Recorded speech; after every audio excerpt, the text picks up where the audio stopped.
E aí, já pensou em ganhar muito dinheiro com um canal de corte igual esse daqui que você está assistindo? No primeiro link da descrição temos um aulão para você que quer começar um canal de cortes e faturar muito aqui na internet. Também teremos planilhas que irão te ajudar na hora de organizar a produção do seu canal. Tá esperando o quê?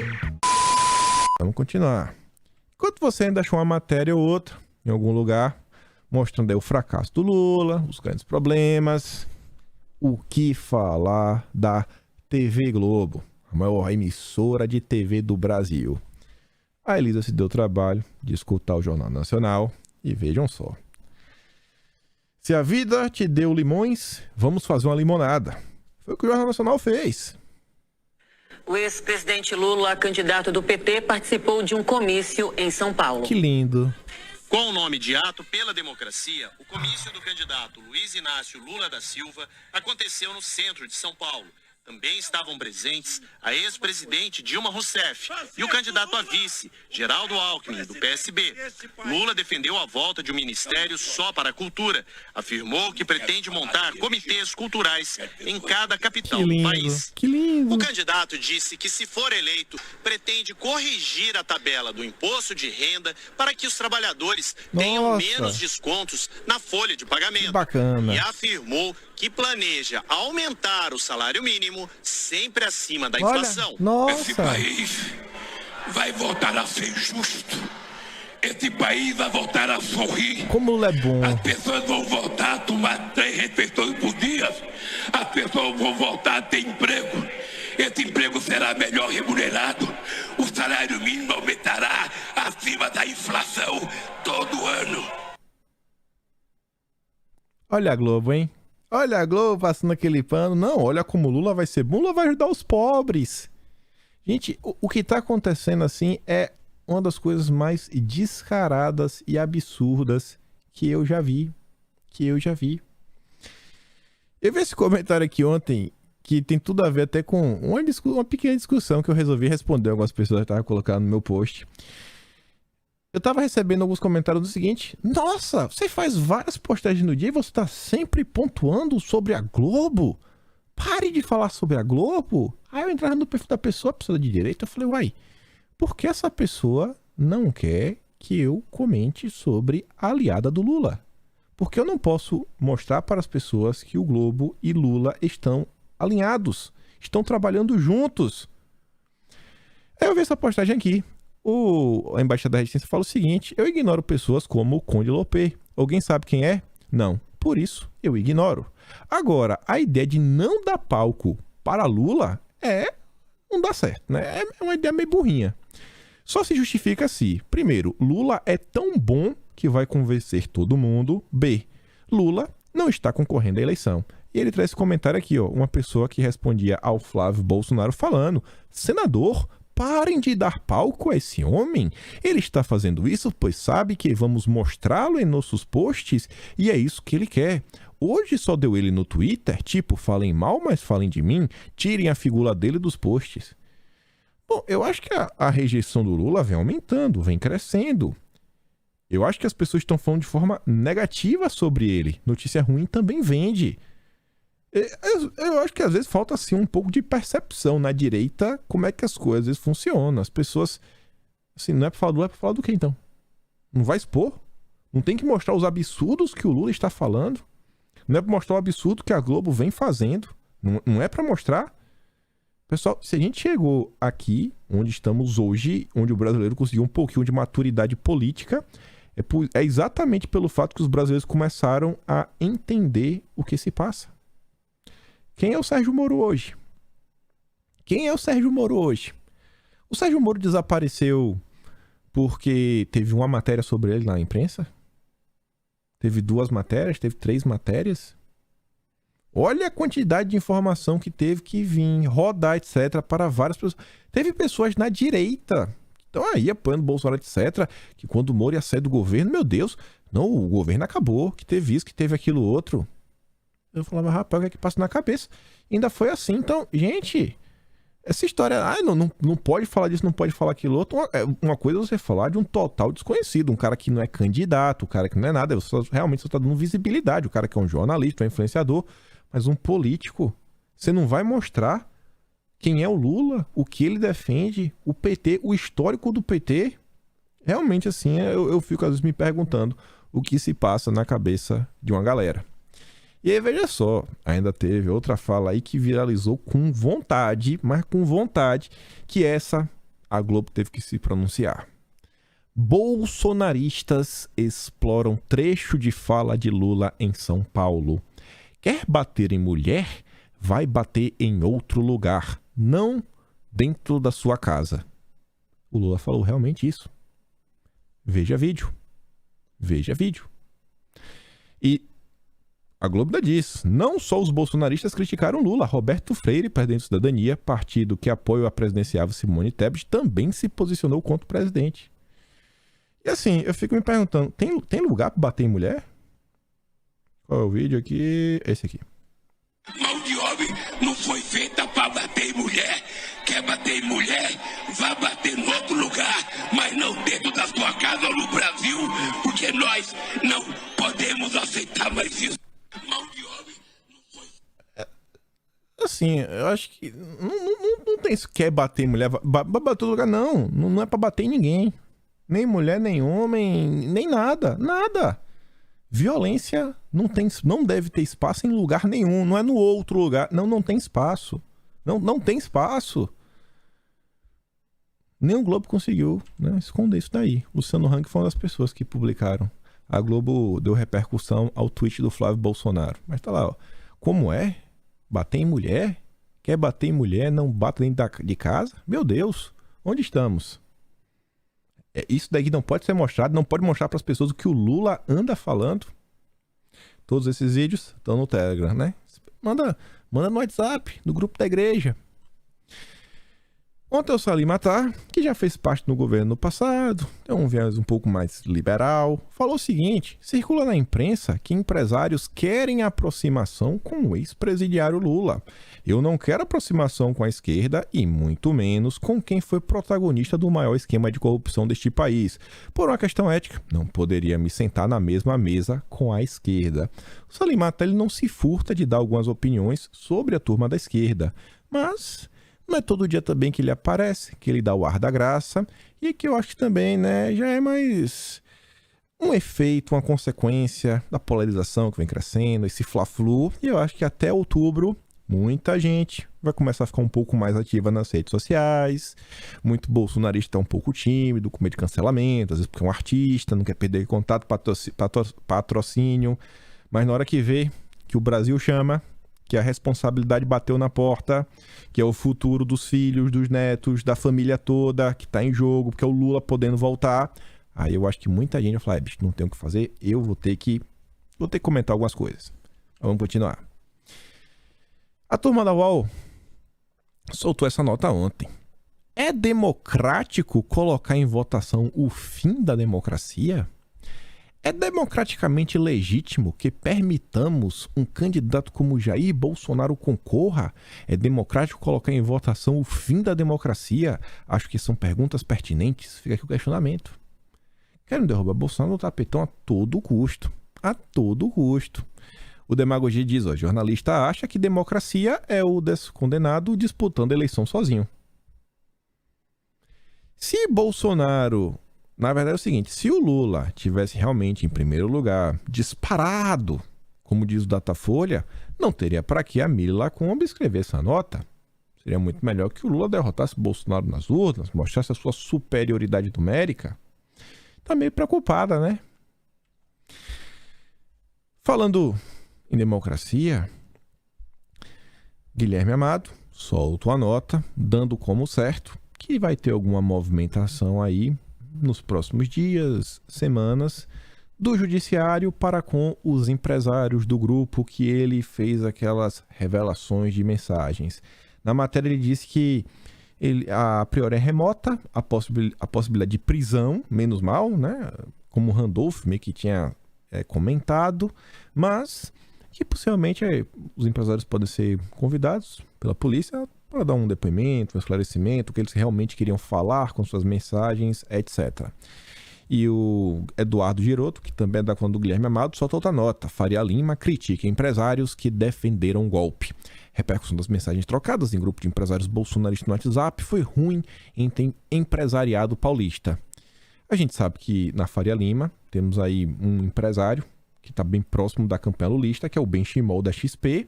E aí fica, quem foi que falou isso daí? Quais empresários da Faria Lima? Foi o Benchimol que ligou pro Metrópolis, a mano do Lula? Não sei. Um que vem numa linha bem similar é o André Esteves, dono do BTG, deixa claro que o mercado não deve temer a vitória de Lula. Parece que as elites não precisam se preocupar. O problema vai ser pro povo. O problema vai ser... Não vou falar mais nada, né? Pro BTG tá tudo sensacional, tá tudo ótimo, você não precisa ter medo. Se você tiver alguns bilhões, milhões, pelo menos alguns milhões em sua conta. O Brasinha pergunta, né? Por que o André Esteves não teme a vitória do Lula? Pergunta de milhão. Pergunta de milhão. Vamos continuar falando das eleições. Assim é, se lhe parece. Manchete interessante é o seguinte. Candidato ao governo de São Paulo, Haddad vê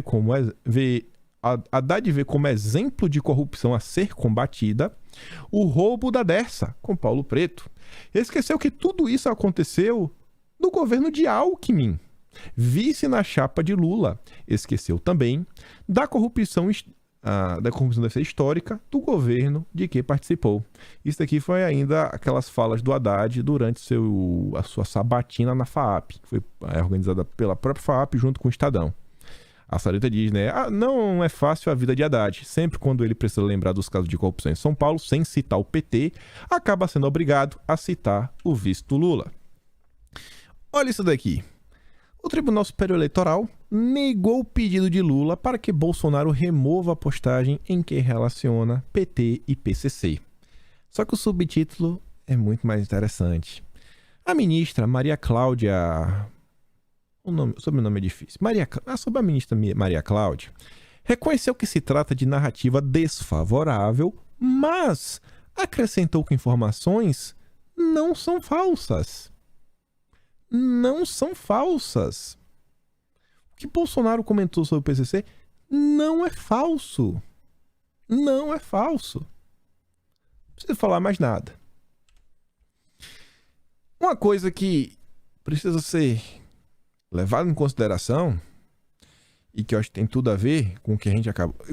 exatamente com esse tema aí, que foi negado, que os vídeos fossem removidos. No dia 13 de agosto, a Carta Capital soltou essa seguinte nota. O governo da Colômbia e a ELN concordam em reiniciar o diálogo. O que é a ELN? É o Exército de Libertação Nacional. Se eu não estou atrapalhado na sigla. Você sabe o que é as Farc. A ELN é a parte mais radical das Farc. É como se fosse o PT e o PSOL. A ELN é o PSOL do PT. Toca o terror. Tem muitos guerrilheiros do bem que estavam em Cuba, fugidos da polícia, né? Das forças de segurança da Colômbia, que antes estava na mão da direita. E aí o Gustavo Petro, em nome da paz nacional da Colômbia, ele se propôs a voltar a conversar com a ELN. Tentar sentar na mesa e colocar um acordo de paz para a Colômbia voltar a sorrir.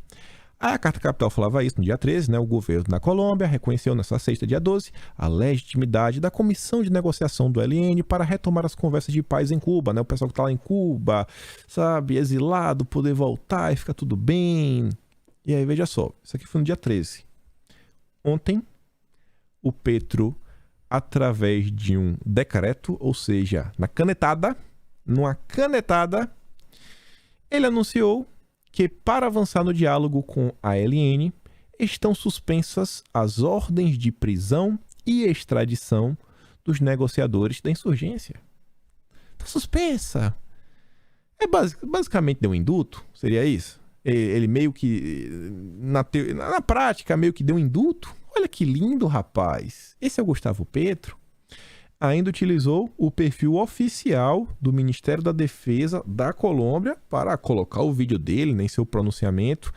O presidente Petro assinou um decreto que permite aos negociadores do ELN se reconectarem com sua organização, suspende ordens de prisão e extradição para tentar construir negociações de paz e deixar de ser um guerrilheiro insurgente na Colômbia. Lembrando que o Gustavo Petro é um ex-guerrilheiro.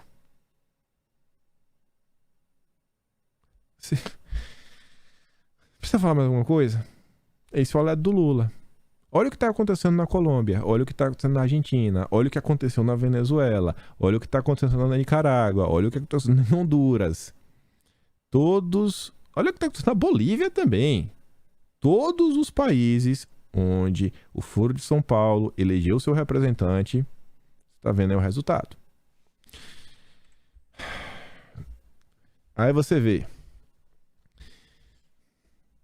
Vi esse vídeo aqui ontem, eu até postei no Twitter assim, se eu vi, vocês vão ter que ver também. Um rapaz de descendência coreana, até se lançou candidato. Não recomendo votar, não faço a mínima ideia quem seja esse cara, esse Samuca, mas o vídeo quem fez foi ele, né? E esse papo aqui assim, realmente é sensacional. Veja o retrato das escolas e universidades brasileiras em 1 minuto. Por que o JC é a favor da Coreia do Norte? JC é Juventude Comunista. Qual organização você é, por favor? Eu só tô perguntando, eu sou descendente de coreanos que fugiram pro sul por causa que perderam familiares, perderam rios mortos, eu tive pessoas que fugiram, perderam casas e... Só uma coisa, hoje o projeto capitalista do sul falhou, inclusive pessoas do sul estão tentando ingressar no norte. Para com essa porra aí! Né? Só queria deixar isso.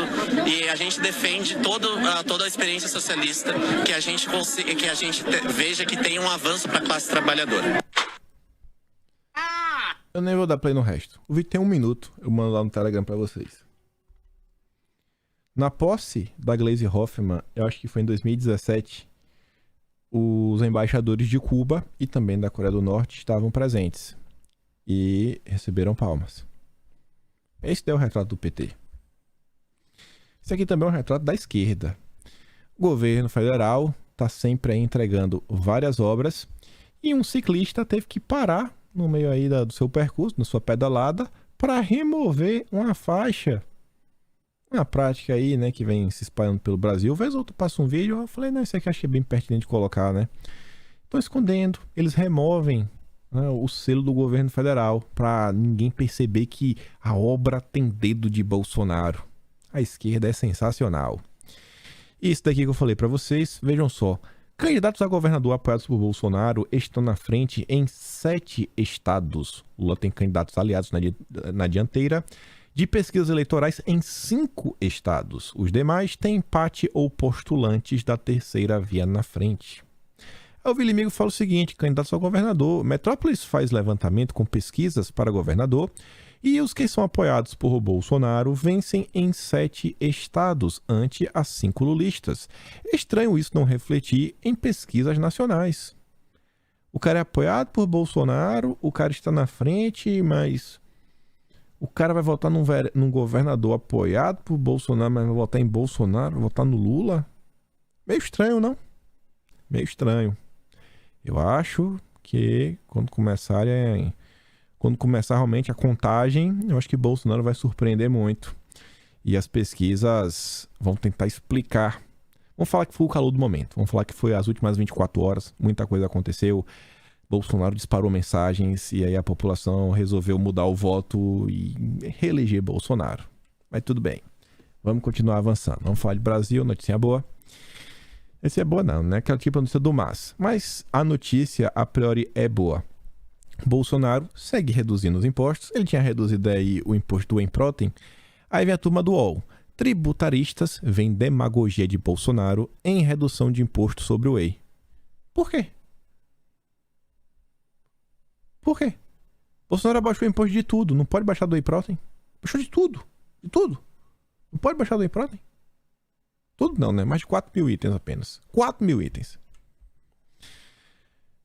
Portaria dispensa prazo de validade em embalagens de vegetais frescos. Com a medida, Ministério da Agricultura quer evitar desperdício. O consumidor é capaz de ver se o produto está apto ao consumo. Vegetal é aquele fresco, sabe? Do dia você pega assim, fresco. Cara, tá fresco, bicho. Você pegou ali. Aí você vê, ó, setor de hortifruti elogia fim da validade em vegetais embalados. Produtores e comerciantes de hortaliças defendem que a dispensa da obrigatoriedade ajuda a reduzir desperdício de alimentos. Porque às vezes o cara tem que colocar lá, sei lá, 24 horas, 2 dias. Mas 3 dias o tomate continua bom. Ah, pode não estar todo formoso, etc. Mas tá bom, vai colocar na geladeira, vai durar ainda mais uma semana. Ah, mas já passou da validade, etc. Governo tentando desburocratizar e deixar a decisão na mão do consumidor. Você quer comprar esse tomate? Compra, bicho. É tomate fresco, é hortaliça, assim, você tá vendo ali no olho. Ninguém tá falando sobre retirar o prazo de validade de alimento industrializado. Não, é comida fresca. Aquela que você normalmente vai na feirinha, você às vezes escolhe a que você quer, etc. Pega ali no a granel. Desburocratizando, reduzindo o imposto. O setor agradece. Aí vem o G1. Veja propostas de Lula, Bolsonaro, Ciro e Tebet para a economia. Além de começar o tweet citando Lula, mais uma vez, coloca a foto de todos os candidatos sorrindo e olha a foto de Bolsonaro. A Elisa diz, né? É incrível a escolha das fotos que a imprensa faz. O preço da gasolina cai 8% após 3 últimas reduções da Petrobras. Mostra a pesquisa. Não conseguiram colocar o mas. O Luiz até brinca. Aquela notícia difícil de dar. Agora, olha essa. Olha essa. O Brasil não foi o único país a registrar deflação em julho. Não foi o único. Durante todo o ano, o Brasil registrou alta na inflação, mas ocorreu uma deflação pontual em julho. Não foi o Brasil que registrou alta, foi o mundo inteiro. Foi o mundo inteiro. E mesmo o Brasil e o mundo inteiro registrando alta, a inflação brasileira está muito menor do que em diversos locais e pode fechar o ano menor do que Estados Unidos e Europa. O Metrópole diz, outros 4 países tiveram deflação. Não foi só o Brasil, teve mais 4. Tem quantos países do mundo? 200? Então teve 5. Brasil e mais 4. Então não pode. É fake news. É fake news de Bolsonaro. Ai, até onde essa turma vai? Até onde essa turma vai? E essa? Contas do governo central devem voltar ao azul neste ano, mas melhora pode ser pontual. Entenda. Até achei que era o Matheus Leitão, mas eu lembrei que ele não escreve no G1, né? O entenda é a cara dele. Qualquer dia eu vou colocar no título de algum vídeo. Entenda. Olha isso aqui. Entenda. Com o avanço da arrecadação, o governo central deve ter primeiro superávit desde 2013. Mas novos gastos e perda de receita devem levar um novo déficit no ano que vem. Só dá pra ir, né? Como o Balboa falou. Aí você vê. Enquanto isso, aqui é tudo especulação. Não, pode acontecer, então, isso, aquilo, etc. Assim, são dúvidas. Já que é uma certeza. Que eles colocam como dúvida. Mas é uma certeza que está como dúvida. A Argentina sob risco de quebra. Não, a Argentina já quebrou. Já quebrou. Não está sob isso. A Argentina quebrou. Você vê. Isso aqui foi dia 19, anteontem. Isso aqui estava no vídeo ontem. Isso aqui parece um país que está tudo funcionando. Um país que ainda está sob o risco. As ruas tomadas. Protesto contra a inflação. Milhares de pessoas vão às ruas, a inflação está fora de controle, o governo cortando subsídios para serviços sociais e energia. Ah, mas quem é a Fernanda? Eu não conheço essa menina. Beleza, temos aqui a matéria da Reuters. Na Argentina, protestos em massa exigem salários mais altos e inflação mais baixa. Quebrou. Buenos Aires. Milhares de argentinos frustrados lotaram o centro de Buenos Aires nesta quarta-feira em estridentes protestos de rua, exigindo ações do governo para aumentar os salários e auxílio-desemprego prejudicados pelo aumento dos preços ao consumidor e pelo enfraquecimento do peso. A crise econômica do país sul-americano viu as fileiras dos pobres aumentarem para 40% da população, enquanto o presidente Alberto Fernandes luta para encontrar soluções para uma taxa de inflação anual em torno de 70%. Falando a uma multidão de manifestantes, Moyano, ele próprio um peronista, pediu a Fernandes que assumisse o controle dos preços. Isso daqui é lastimável. A população está nas ruas, está protestando, mas a esquerda já tomou o protesto para si. A esquerda tomou o protesto, aquela raiva da população, assim, um sentimento da população de raiva e de revolta para canalizar, para dar força para o Alberto Fernandes fazer controle de preços. O que sempre dá errado. E leva a desabastecimento e mais inflação. Assim, não adianta explicar. A esquerda insiste em colocar países em situação lastimável. Lastimável. Não está mais sob risco de crise. A Argentina já vive uma crise. Já vive. Foram eleger lá o cara do Lula. Contradições da energia verde. A Argentina investe em projetos extrativistas para enfrentar crise. O povo passando fome, sem dinheiro, ganhando subsídio, aumento de salário, etc. E a Argentina, hein? Tá investindo em energia verde. Ai, ai, ai. Aí você vê. A Argentina anuncia aumento de 150% nas tarifas de água, luz e gás. Você já pensou? Você que paga, vamos botar, sei lá, R$100. Sei não, vamos botar um valor maior, né? Vamos assim, você junta todas as suas contas. Todas as suas contas, então gira em torno aí de água, luz e gás, as três juntas, R$300 por mês. Já pensou no mês seguinte vindo 750? Sai de 300 para 750? É isso daí, 150% de aumento. Você paga R$300, suas contas, pulou para 750. E isso com o preço dos produtos também aumentando, e o seu salário é a mesma coisa. Isso é a Argentina. Isso é a Argentina. Do Lula. Do amigo do Lula. Fernandes. Não só a Argentina. Esse gráfico aqui mostra a linha branca. Cadê meu mouse? Essa aqui em cima. E aqui a linha amarela. A amarela é o custo de energia na Alemanha, né? Já o contrato para o próximo ano, no ano seguinte. E a linha branca na França. Esse valor em euros, o megawatt-hora. Você vê que é um gráfico que só está subindo sem parar, sem parar, sem parar. Todo dia um novo recorde nos preços. O investor diz, a Europa está entrando em uma crise energética. Os preços da eletricidade na Alemanha e na França continuam subindo, batendo novos recordes. Ainda tem a questão aqui, né, que a Gazprom está anunciando aí que pode fechar a Nord Stream 1 por 3 dias. Deve gerar mais um aumento de preços. E enquanto tudo isso está acontecendo, veja só.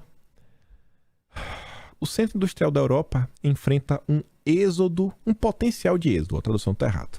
Um potencial de êxodo, já que os fabricantes de autopeças, produtos químicos e aços alemães lutam para absorver os preços da energia que dispararam para novos máximos quase todos os dias. A energia gasta muita energia, muita energia. Olha aí. Qual é o candidato que falou só de meio ambiente 21 vezes em seu programa de governo? Quem é o candidato que o filho do ex-vice-presidente dele, né, o filho do José Alencar, o Josué Gomes, tá basicamente aí, tomou a Fiesp para si e tá falando em quarta revolução industrial, ESG, que tem que ter esse comprometimento em colocar São Paulo nessa linha. São Paulo, o coração industrial do Brasil. É isso aí que o Lula quer fazer com São Paulo? Um êxodo de indústrias? Difícil, hein? Aí você vê, tudo é prioridade, tudo é prioridade. Berlim trabalha para regular toda a cadeia de suprimento do orégano, desde o cultivo até o consumo, comprometido pela coalizão governamental. Mas o processo é longo e complexo e ativistas exigem a descriminalização já. Tudo é questão de prioridade na vida, né? Vocês estão vendo aí quais são as prioridades em geral da turma da esquerda. Com isso eu fico por aqui. Tinha mais uma notícia ligadas a meio ambiente, mundo, SG, etc. Mas a gente comenta amanhã. O principal era mostrar, né, os absurdos ligados ao Lula. Vai lá no Telegram, pega os vídeos. Se gosta do meu conteúdo, pode se tornar membro do canal. Tem um botão de valeu. Tem o link do Patreon que está aqui na descrição. Mas mais do que tudo, leve a informação à frente e volte amanhã. Aquele grande beijo, abraço, tamo juntos. Valeu, meus amigos. Fui!